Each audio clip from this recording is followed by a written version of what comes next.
नमस्कार विद्यार्थी मित्रांनो, क्रिएटिव्ह मॅथ्स मराठी या आपल्या युट्यूब चॅनलमध्ये तुमच्या सगळ्यांचं सहर्ष स्वागत आहे. इंग्लिश स्पीकिंग कोर्सच्या या आपल्या 7व्या व्हिडिओमध्ये मी तुमच्या सगळ्यांचं पुन्हा एकदा स्वागत करतो. मित्रांनो, अतिशय महत्त्वाची चर्चा आहे.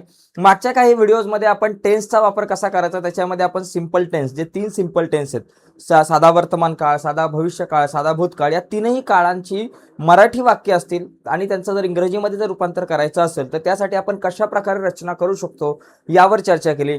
त्याचबरोबर आपण स्वतःचं कशा प्रकारे इंट्रोडक्शन करू देऊ शकतो त्यावर आपण चर्चा केली. आणि त्याचबरोबर दररोजच्या वापरातली जवळपास आपण 100 महत्त्वाची जी काही वाक्य आहेत, दररोजच्या वापरातली 100 महत्त्वाचे जे काही सेंटेन्सेस आहेत, म्हणजे प्रश्न आहेत, प्रश्न म्हणजे 100 महत्त्वाचे प्रश्न, त्यावर सुद्धा आपण चर्चा केली. आज आपण चालू काळ जो आहे त्याला सुरुवात करणार आहोत. चालू काळांमधला चालू वर्तमान काळ याचा वापर आपण बऱ्याचदा करत असतो, तर त्याचा वापर आपण इंग्लिश बोलताना कसा करायचा आणि मराठीमध्ये कसा असतो या सगळ्या मुद्द्यांवरती चर्चा करूयात. ओके, तर चला पटकन जाऊयात. पुढे जाण्याच्या अगोदर एक छोटीशी रिक्वेस्ट आहे. जर तुम्ही नवीन असाल मित्रांनो आपल्या युट्यूब चॅनलवर आणि अजूनपर्यंत आपला चॅनल सबस्क्राईब नसेल केला तर आत्ताच आपला चॅनल सबस्क्राईब करा आणि त्या बाजूला असलेलं बेलचं बटन सुद्धा दाबा, जेणेकरून मी अपलोड केलेल्या प्रत्येक नवीन व्हिडिओची नोटिफिकेशन तुमच्यापर्यंत पोहोचेल. बघा मित्रांनो, चालू काळ म्हणजे काय, चालू वर्तमान काळ म्हणजे काय. आता एखादी क्रिया चालू आहे असे सांगण्यासाठी चालू वर्तमान काळ वापरतात, म्हणजे क्रिया चालू आहे. आता सध्या जर तुम्ही बघितलं तर सध्या काय चालू आहे, फॅन चालू आहे. सध्या मी शिकवत आहे, तुम्ही शिकत आहात, या सगळ्या गोष्टी चालू आहे. किंवा कधी कधी तुम्ही शाळेत जात असताल आणि तुम्हाला जर कोणी विचारलं कुठं चाललास, मी शाळेत जात आहे. तो गाणे गात आहे. सचिन काय करतोय, सचिन अभ्यास करत आहे. रमेश काय करतोय, रमेश पोहत आहे.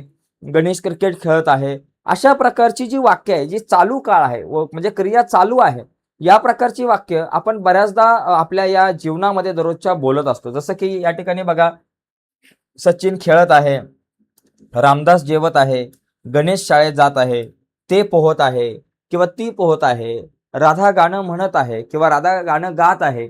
अशा प्रकारची वाक्य बऱ्याचदा आपल्या बोलण्यामध्ये येत असतात. आता या वाक्यांना इंग्रजीमध्ये कसं रूपांतरित करायचं, या वाक्यांना इंग्रजीत कसं बनवायचं, म्हणजे जी चालू वर्तमान काळातली वाक्य आहेत त्यांना इंग्रजीमध्ये आपण कसं बनवू शकतो ते आपण बघूयात. बघा, अशा प्रकारे जर तुम्ही ही मराठीतली जर वाक्य बघितली, मराठीतली चालू वर्तमान काळातली वाक्य बघितली, तर ती कशी असतात, शेवटी त येतो, त आहेत, त आहे, अशा प्रकारे. म्हणजे जसं सचिन खेळत आहे, रामदास जेवत आहे, गणेश शाळेत जात आहे आणि ते पोहत आहेत.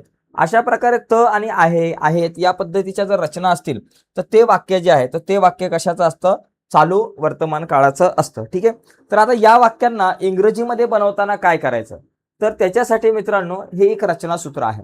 म्हणजे सगळ्यात पहिली गोष्ट मला कर्ता लिहायचं आहे, ज्याला आपण सब्जेक्ट म्हणतो. कर्ता नंतर क्रियापदाचं सहाय्यकारी क्रियापद म्हणजे हेल्पिंग वर्ब. आता इथं जर तुम्ही बघितलं तर इथे तुम्हाला हेल्पिंग वर्ब मध्ये काय काय येतं बघा, एम इज आर येतं. एम इज आणि आर या तिघांपैकी काहीतरी एक हेल्पिंग वर्ब आपल्याला वापरायचं असतं.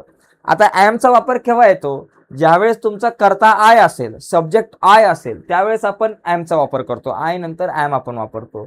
त्यानंतर इज केव्हा वापरतो, ज्यावेळेस तुमचा कर्ता एकवचनी असेल, म्हणजे राम, श्याम, ही, शी, राधा, सीता, गीता, बबिता जे काय असेल.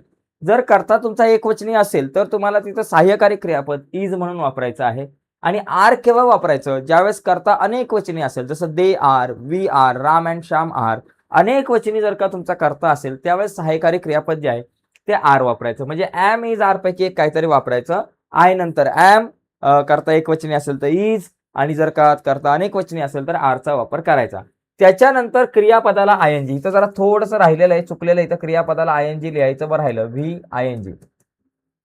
क्रियापदाला I N G, V I N G, क्रियापदाला आय एन जी. क्रियापद जे काय आहे त्या क्रियापदाला आपल्याला इथं आय एन जी लावायचे, व्ही आय एन जी, आणि नंतर प्लस इतर वाक्य, इतर वाक्य. ओके, एवढं लक्षात घ्यायचं. इथं जरा प्रिंटिंग मध्ये काही गोष्टी राहिल्यात लिहायच्या आपल्या. ठीक आहे, व्ही आय एन जी लिहायचं आणि त्याच्यानंतर इतर वाक्य. तर हे झालं रचना सूत्र.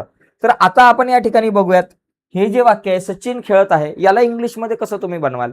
आता पहिला तुमचा कर्ता तुम्हाला जसाच्या तसा लिहायचा. कर्ता कोण आहे बाबा, सचिन. सचिनला काय धक्का लावायचा नाही, सचिन जसाच्या तसा. त्याच्यानंतर मला सहाय्यकारी क्रियापद वापरायचं. तर सचिन नंतर मी काय सहाय्यकारी क्रियापद वापरेल, सचिन नंतर एम वापरेल, इज वापरेल का आर वापरेल. सचिन एकटाच आहे, एकटाच असल्यामुळे सचिन नंतर मी इज वापरणार. इज वापरलं त्यानंतर व्ही आय एन जी, म्हणजे क्रियापद आहे त्या क्रियापदाला आय एन जी. क्रिया काय घडते, सचिन खेळत आहे, खेळण्याची क्रिया आहे म्हणजे प्ले आहे, म्हणजे ह्या क्रियापदाला प्लेला आयएनजी लावायचंय. Sachin is playing, Sachin is playing, विषय संपला, पूर्ण विराम. Sachin is playing cricket, playing a cricket, cricket खेळत असेल तर playing a cricket. Sachin is playing a carrom, Sachin is playing a football, Sachin is playing a hockey, Sachin is playing a card. जे काही असेल त्या पद्धतीने तुम्हाला हे लिहिता येऊ शकतं पुढे वाक्य. ओके, पुढचा आहे रामदास जेवत आहे. आता पहिला रामदास लिहा,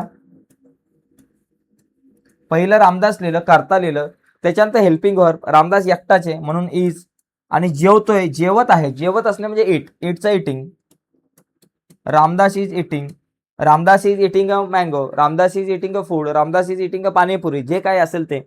गणेश शाळेत जात आहे, पहिला इथं गणेश, गणेश नंतर इज येईल, क्रियापदाचं क्रियापद तुमचा जो करता जो आहे तो करता तुमचा एक वचनी आहे, त्याच्यामुळे इज येईल, गणेश इज.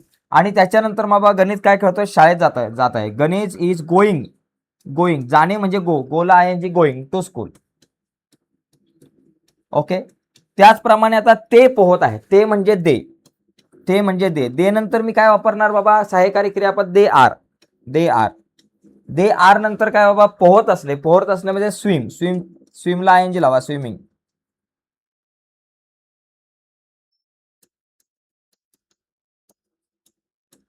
स्विमिंग. तर या अशा पद्धतीने मित्रांनो आपल्याला ही वाक्य जी आहे ती बनवता येतील. एकदम सिंपल आहे. याचा स्क्रीनशॉट जर तुम्हाला घ्यायचा असेल तर तुम्ही घेऊ शकताय. तर एकदम सिंपल आहे मित्रांनो ही जी वाक्य. आपण आणखी काही वाक्य बघूयात, पण दररोजच्या वापरामध्ये आपण बऱ्याचदा या टेन्सचा वापर करत असतो. सचिन खेळत आहे, रमेश पोहत आहे, मी हे करत आहे, ते करत आहे, मी शिकवत आहे म्हणजे आय एम अ टीचिंग, मी बोलत आहे, आय एम अ स्पीकिंग, मी गाणं म्हणत आहे, मी गाणं गात आहे, I am singing a song, मी मी पिक्चर बघत आहे, I am watching a movie, मी चित्र काढत आहे, I am painting a picture. अशा पद्धतीनं मित्रांनो तुम्ही बऱ्याचदा या वाक्याचा म्हणजे बऱ्याचदा तुम्ही या काळाचा वापर करत असताय आणि अशा पद्धतीने या काळाचा वापर करायचा. आता इथं माझ्याकडे काही वाक्य आहे. मी जात आहे, मी जात आहे, आय एम गोइंग, मी जात आहे, एकदम सोपं वाक्य आहे. मी जात आहे, मी म्हणजे आय, त्याच्यानंतर त्याच्या आय नंतर आपण आय एम वापरणार. जात आहे म्हणजे जाणे म्हणजे गोइंग, आय एम गोइंग. त्याच्यानंतर मी येत आहे, I am coming, I am coming नंतर मी निघत आहे, आय एम लिव्हिंग. त्याच्यानंतर तो आता कमवत आहे म्हणजे तो आता कमवत आहे म्हणजे ही इज अर्निंग नाव. कमवणे म्हणजे अर्न करणे. ओके, अर्न करणे एवढं लक्षात घ्या. तर अशा पद्धतीने मित्रांनो ही सगळी वाक्य आपण बनवू शकतो. एकदा जरा याचा जर का तुम्हाला स्क्रीनशॉट घ्यायचा असेल तर तुम्ही घेऊ शकता. मी निघत आहे म्हणजे I am leaving, I am leaving. Okay, इथं कमिंगचा एम, आय एम कमिंग. मी निघत आहे, आय एम लिव्हिंग. मी आता कमवत आहे, आय एम अर्निंग. कमवणे म्हणजे आय एम अर्निंग नाव. त्याच्यानंतर तो आता कमवत आहे, तो आहे म्हणजे ही इज अर्निंग नाव. त्याच्यानंतर मी इंग्रजी शिकत आहे, I am learning, I am learning English. Okay, I am learning English झालं. मला आज खूप बरं वाटत आहे, I am feeling very well now, very well today. मी खरं सांगत आहे, I am telling the truth. तर अशा पद्धतीची ही वाक्य आहे, ही तुम्ही बनवू शकता. आता तुम्हाला एक काम करायचं मित्रांनो, तुम्हाला आता यावरची मी एक टेस्ट बनवली या टेन्सवरती, तिची लिंक या व्हिडिओच्या खाली डिस्क्रिप्शनमध्ये आहे. व्हिडिओच्या खाली डिस्क्रिप्शनमध्ये दिलेल्या लिंकवर जाऊन या तुमच्या या काळाची तुम्ही टेस्ट जी आहे ती टेस्ट देऊ शकताय. तर ती टेस्ट द्या, तुम्हाला नक्कीच कळेल की तुम्हाला हा विषय किती कळालेला आहे. आणि त्याचबरोबर अशा प्रकारची तुम्ही 5-6 वाक्य तयार करा जी मराठीमध्ये असतील.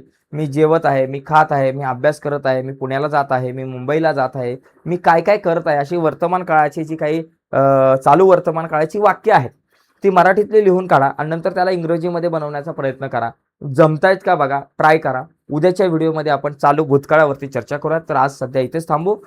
या भागावरची जी काही टेस्ट आहे त्याची लिंक व्हिडिओच्या खाली डिस्क्रिप्शनमध्ये आहे. मित्रांनो, सध्या इथेच थांबूयात. बाय सर्वांना.